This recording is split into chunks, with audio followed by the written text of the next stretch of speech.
নমস্কার, আমি মৌসুমী রান্নাঘরে সবাইকে স্বাগত। আজকে আমি নিয়ে এসেছি পালক পনির। তাই আমি এখানে কড়া বসিয়েছি, একটু সাদা তেল দিয়েছি। প্রথমে আমি এই সাদা তেলে একটু হিং দেব। পালক পনির তো সবাই করেছেন কম বেশি, আজকে আমি করছি। এটা দেখুন, খুব ভালো লাগবে, ভীষণ ভালো লাগবে খেতে। এখন তো বাজারে পালং শাক প্রচুর পাওয়া যাচ্ছে, আর পালক পনির একটা খুব সুন্দর রান্না। এটা রুটি দিয়ে তো ভীষণ ভালো লাগে, রুটি পরোটা সবকিছুতেই খাওয়া যায়। আমি এতে তেলটা গরম হলে একটু হিং দেব অল্প করে। আমি আজকে পেঁয়াজ রসুন ছাড়াই বানাচ্ছি, আপনারা পেঁয়াজ রসুন দিয়েও বানানো যায়। আজকে আমি এটা নিরামিষ বানাচ্ছি, তাই পেঁয়াজ রসুন দিচ্ছি না। সাদা তেল দিয়েছি, একটু অল্প করে একটু হিং দিলাম।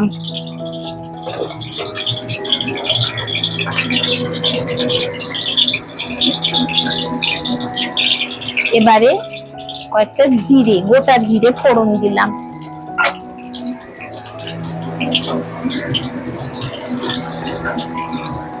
জিরেটা একটু ভাজা ভাজা হোক, ভাজা একটা সুন্দর গন্ধ বেরোলে তারপরে আমি আদা বাটাটা দেব। আর যদি আপনারা পেঁয়াজ রসুন দিয়ে করতে চান তাহলে এইবার এই সময় দেবেন, জিরে ফোড়ন দেওয়ার পরই রসুন দেবেন, পেঁয়াজ দেবেন, তারপরে আদা দেবেন। আমি যেহেতু পেঁয়াজ রসুন দেব না, তাই আদা বাটাটা দিচ্ছি। একদম কমিয়ে দেবেন গ্যাসটা।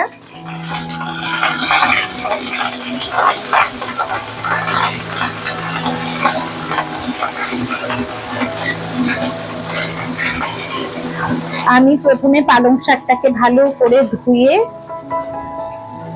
একটু ভাপিয়ে নিয়েছি, নুন দিয়ে ভাপিয়ে তারপরে এটাকে মিক্সিতে ভালো করে পেস্ট করে নিয়েছি। একটা কাঁচা লঙ্কা দিয়েছি, দিয়ে পেস্ট করে নিয়েছি।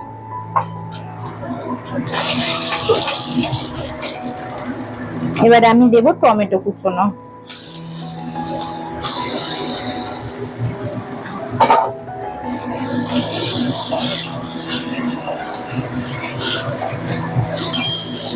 পেঁয়াজ রসুন দিলেও ভালো লাগে, না দিলেও খুব সুন্দর লাগে। পালক পনির ভীষণ ভালো লাগে।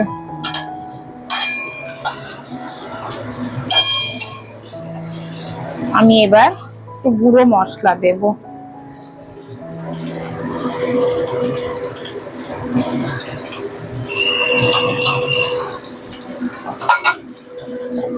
দেব একটু হলুদ গুঁড়ো,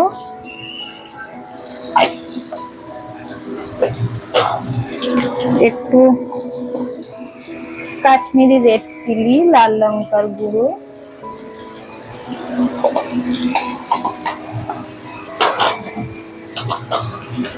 একটু জিরে গুঁড়ো, অল্প করে একটু জিরে গুঁড়ো দেব, আর দেব একটু ধনের গুঁড়ো।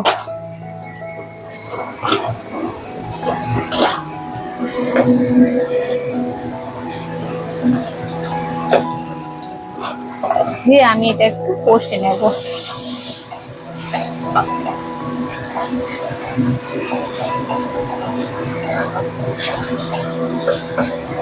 একটু অল্প করে নুন দিয়ে দেব এই সময়, কষানোর সময়।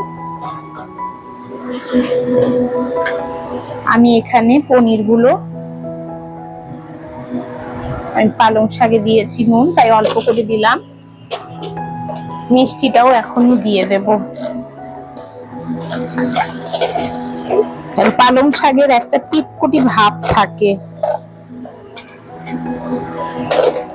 মিষ্টিটা একটু দিলে ওই স্বাদটা আর আসে না। এটা কিন্তু আপনারা দেবেন অল্প হালকা করে। আমি পনিরটাকে এখানে কিউব করে কেটে নিয়েছি। আমি এখানে ভাজিনি, ভেজেও দেয়া যায়, হালকা করে ভেজে নিতেও পারেন। আমি এখানে ভাজিনি, এমনি কেটে চৌকো করে কেটে নিয়েছি।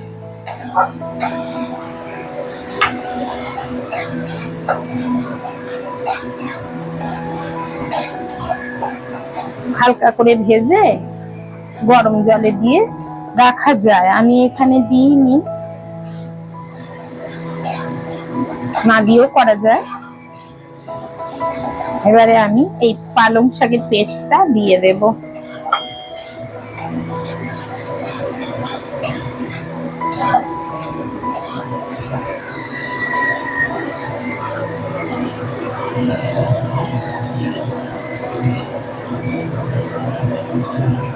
দিয়ে আমি একটু ভালো করে মিশিয়ে নেব।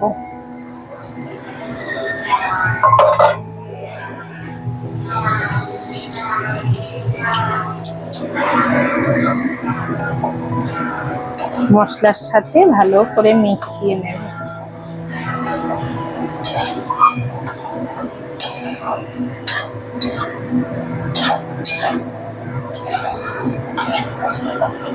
একটু গ্যাসটা বাড়িয়ে দিলাম।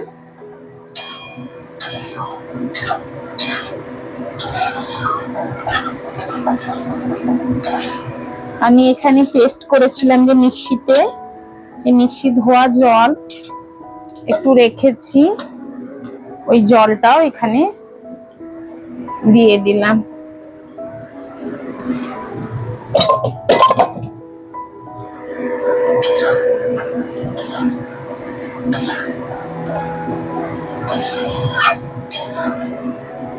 এটা কোনো একবারেই অসুবিধে নয়, একদম খুব সুন্দর সহজ রান্না, তেমন কোনো মশলাও লাগে না, আমাদের রোজকার রান্নার মশলা দিয়েই করা যায়, কিন্তু খুব সুন্দর একটা রান্না, ভীষণ ভালো লাগে, রুটি দিয়ে খেতে তো ভীষণ ভালো লাগে।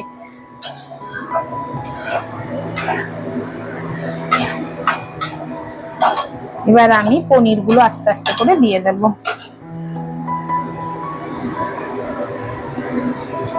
খুব নরম থাকবে পনির গুলো, দেখবেন এইভাবে দিলে।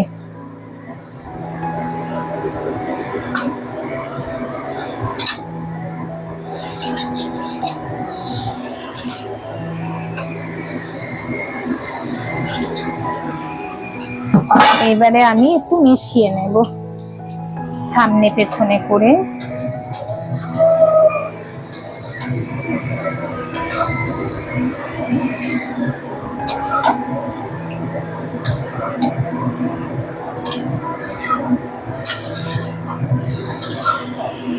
খুব ভালো লাগবে, ভীষণ সুন্দর। আপনারা পেঁয়াজ রসুন দিয়েও যদি করেন তাহলেও জিরে ফোড়নের পরে রসুন পেঁয়াজ কুচোনো, রসুনটাকে কুচিয়ে নেবেন খুব ছোট ছোট করে, পেঁয়াজটাকেও, খুব ভালো লাগবে।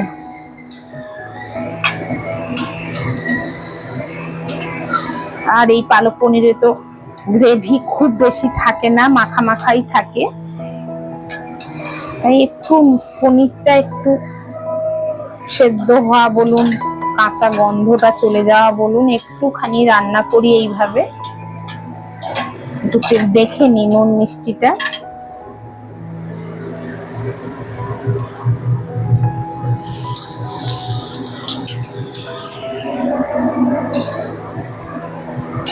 এইভাবে আমি একটু গ্যাসটা কমিয়ে একটু রান্না করি, পনিরটা দিলাম, এইভাবে একটু রান্না করি, দেখি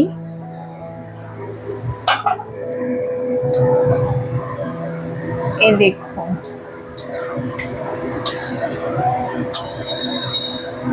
মাখা মাখা হয়ে এসেছে, একটু গ্রেভি আছে, এটা তো আবার বসে যাবে, তাই আমি আর এই গ্রেভিটা আর কমাচ্ছি না, আরো শুকনো করে দিচ্ছি না, এটা থাক, বসে যাবে। আমি এই অবস্থায় এখানে একটু বাটার দেব, ক্রিমও দেয়া যায়, আপনারা যদি ক্রিম দিতে চান ক্রিমও দিতে পারেন। আমি এখানে একটু বাটার দিচ্ছি, দিয়ে আমি ঢাকা দিয়ে দেব। হয়ে গেল আমার পালক পনির। দেখলেন তো কত সহজে রান্না করা যায় পালক পনিরটা, শুধু পেস্ট করাটাই একটু ঝামেলার, আর কিচ্ছু না। মিক্সিতে দিলে তো একদম সঙ্গে সঙ্গেই একবারেই হয়ে যাবে। খুব সুন্দর লাগবে খেতে, দারুণ। আর কিচ্ছু লাগে না বেশি, তেমন কিছু। আমি এবার এতে একটু বাটার দিয়ে দিচ্ছি।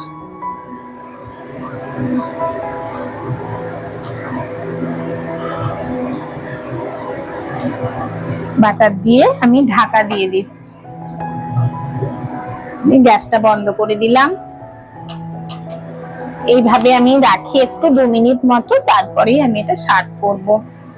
হয়ে গেল আজকে আমার পালক পনির। আপনারা সবাই বাড়িতে বানাবেন, ভীষণ ভালো খেতে, ভীষণ ভালো লাগবে। আজ আসি তাহলে, নমস্কার।